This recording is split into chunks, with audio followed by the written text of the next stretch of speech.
welcome back. It's Top Chef Tuesday here with Manju McCann, where I get inspired by last week's episode of Top Chef. They had a pub challenge where they went, drank a lot of beers, they did a pub crawl, and then they sampled a bunch of various different pub bites. You could have things like toad in the hole, fish and chips. One thing that really caught my attention was the Yorkshire pudding.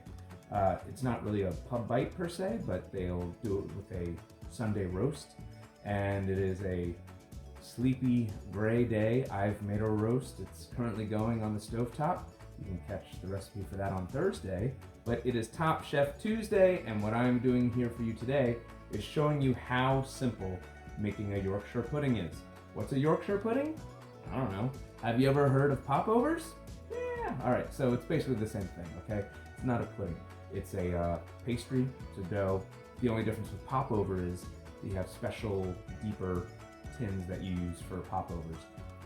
This you can use your standard muffin tin. One cool little trick that I learned on the episode of Top Chef was the chef that made it said the trick to making a good Yorkshire pudding is that you heat up your oil in your actual muffin tin in the oven before you put the batter in. But before we get to that point, we have to make the batter.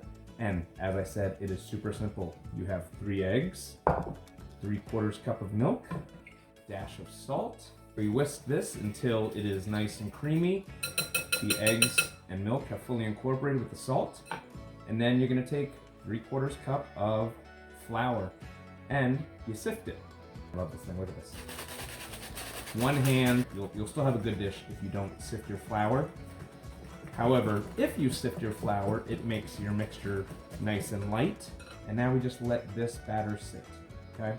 Let it sit for at least a half an hour, up to an hour. Yorkshire pudding was delicious because you would typically hang some meat over a tray, and that pastry is bubbling up, and you're getting the fat drippings rendering down off the roast. You can use any fat. Some people even use oil, but I wanted some flavor, so I have a little salt pork here.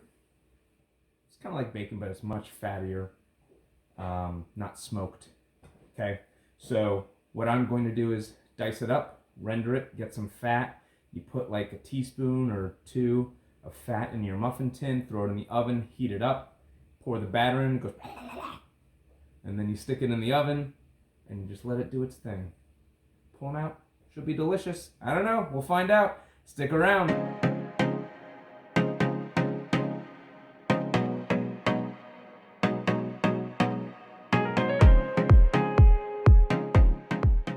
So, as I was saying, lots of people can use oil. You can use rendered duck fat. You know, they sell that at the grocery.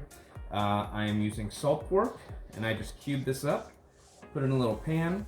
I am going to just cook this over low heat, let all the fat render out.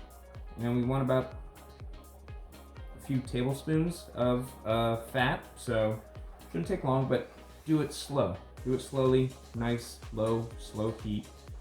You have an hour for the batter to rest anyway. It already smells like we got a pork roast going. It's great. So once we get that nice, clean, rendered fat, you can filter it through a sieve if you like, or you can just keep it in there with any little porky specks of goodness. And then you put it into your muffin tin, pour in the batter, stick it in the oven, you're good to go. All right.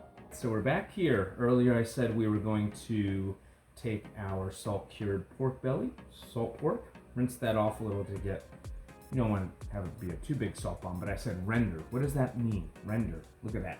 Remember how it was all pale and ooey gooey? Now it's beautiful, golden delicious. It's given off all that liquid fat that we could ask it to.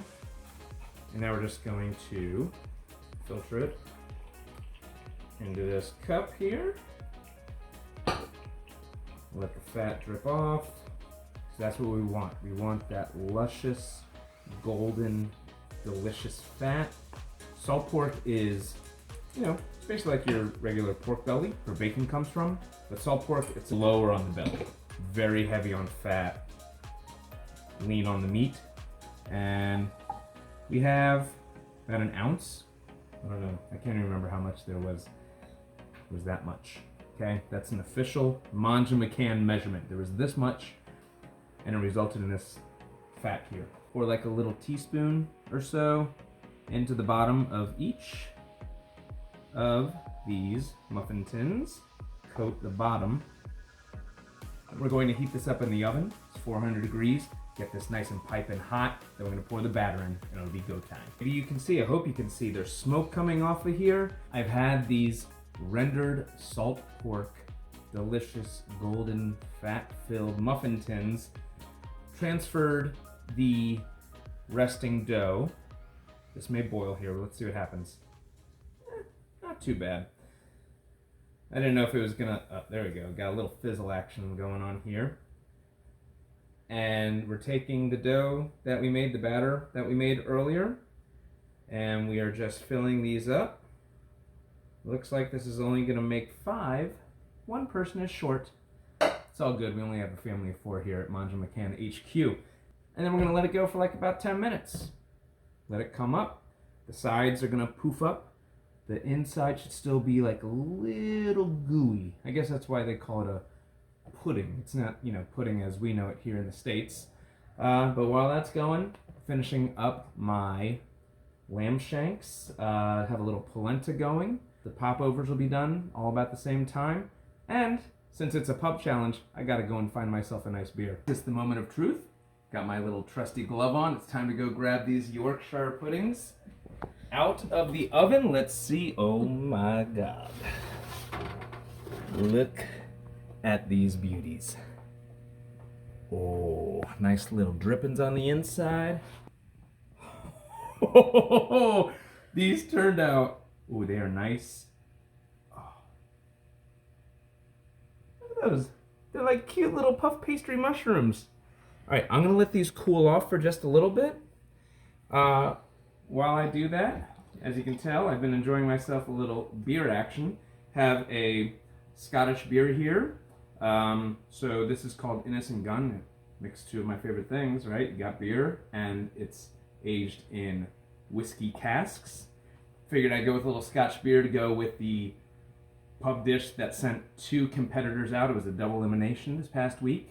Sent out 2 people for a failed Scotch egg. I really, really thought about doing a Scotch egg, but a lot of pressure. And like I said, we're having a nice, easy roast. We're going to enjoy them with some beer. You know what? I can't wait. I'm going for it. It's going to be hot. Oh, but they smell so good. They smell heavenly. It's almost like butter. There's no butter in it, right? It was just flour, eggs, and this fat. Oh my God. Oh my God. All right, it's going to be hot.